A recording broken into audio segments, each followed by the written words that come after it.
औरंगाबाद येथील मेडिकेअर हॉस्पिटलचे डॉक्टर कपिल पोरे यांनी आपल्या गुडघ्याची काळजी कशी घ्यावी व उपचार कुठल्या पद्धतीने घ्यावा याबद्दल माहिती दिली।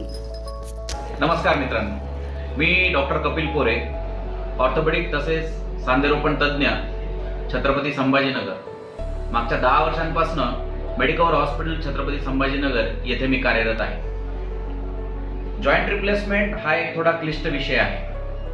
गुडघ्यांचं दुखणं हा आपल्या कॉकेशियन म्हणजे एशियन टेरिटरीतला कॉमन प्रॉब्लेम आहे।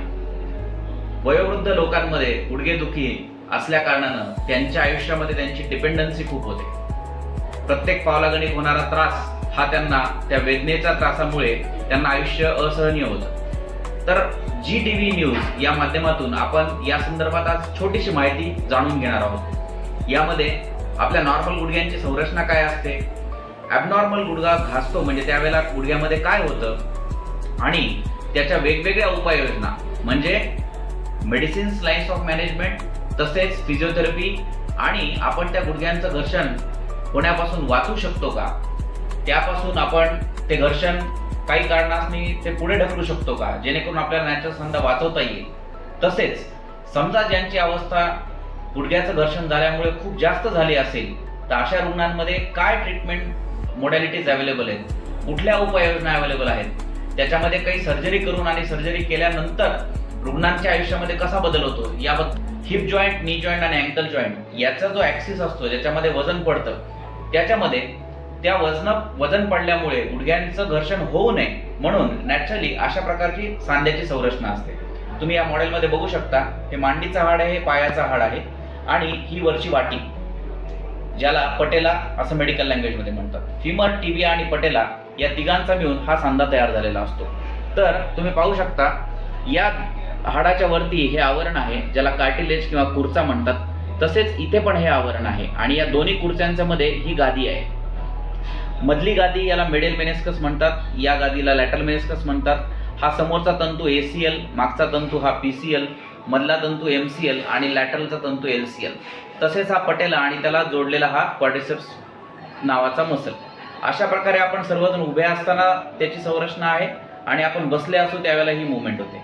तर ही अशा प्रकारची मूवमेंट म्हणजे बिजागरीचा सांधा, हा सांधा अशा प्रकारे हिंज जॉईंट मूवमेंट आयुष्यभर करत असतो। ज्या वेळेला रुग्णाचं वय वाढतं, त्यांना डायबिटीज असतो, थायरॉइड असतो, वय वाढल्यामुळे तसेच गुडघ्यामध्ये कधी मार लागून गेला असेल किंवा काही गुडघा हा एक दिवसामध्ये कधी घासत नाही।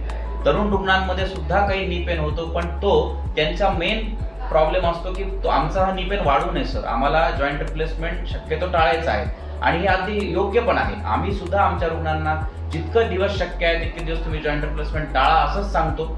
वय वर्ष 60 ते 70 हे योग्य वय आहे जॉईंट रिप्लेसमेंट करायचं असेल तर।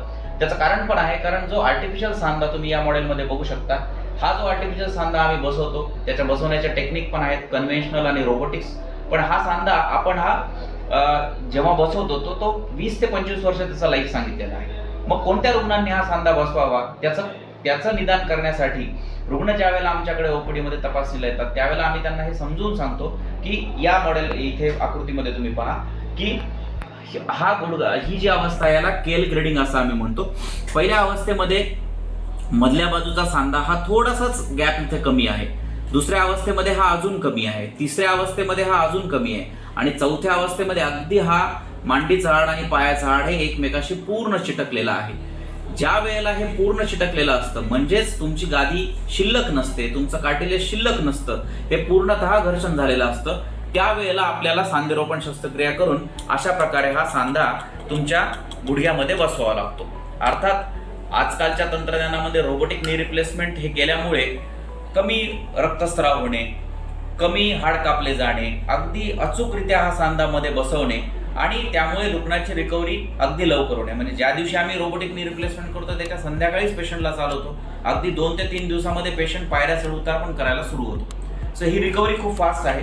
एक सॅम्पल पेशंट म्हणून मी तुम्हाला पेशंटही दाखवतो की ज्या पेशंटमध्ये आपल्याला रिकव्हरी किती चांगल्या प्रकारे होते कळेल। हे वयोवृद्ध रुग्ण आहेत ज्यांच्या पायांचा खूप वाकडेपणा झालाय, वय वर्ष 75 आणि आम्ही ऑपरेशन केलं त्यामध्ये एकाच वेळेला दोन्ही सांध्यांचं ऑपरेशन केलं, उजवा आणि डावा। हा ऑपरेशनच्या आधी, हा ऑपरेशनच्या नंतर आणि रुग्णाचा हा जो वाकडेपणा आहे उजव्या बाजू तो करेक्ट झाला. डाव्या पायाला वाकडेपणाबरोबर ती हाडाचं पण घर्षण आहे, हाड नाही, त्याच्यामुळे हाड बसून त्यांना इथे लॉंग रॉड टाकण्यात आला. आधी चालणे आणि नंतर चालणे हे तुम्ही बघू शकता. रुग्ण अतिशय चांगल्या प्रकारे पायाची डिफॉर्मिटी करेक्ट होऊन ते चालले गेलेले आहे. तर नी रिप्लेसमेंट सर्जरी याला घाबरण्याची गरज नाही. फक्त प्रत्येक रुग्णाला नी रिप्लेसमेंटची गरजच असते असं नाही. नी रिप्लेसमेंट कोणी करावं, कधी करावं, याची जी योग्य वेळ आहे, यासाठी गरज असेल तर तुम्ही तुमच्या जवळच्या किंवा जर गरज असेल तर तुम्ही छत्रपती संभाजीनगर येथे मेडिकल हॉस्पिटलमध्ये ओपीडी नंबर 13 इथे मी कार्यरत आहे, डॉक्टर कपिल पोरे. तुम्ही मला येऊन संपर्क साधू शकता आणि त्याप्रमाणे तुम्हाला तो योग्य सल्ला दिला जाईल. धन्यवाद.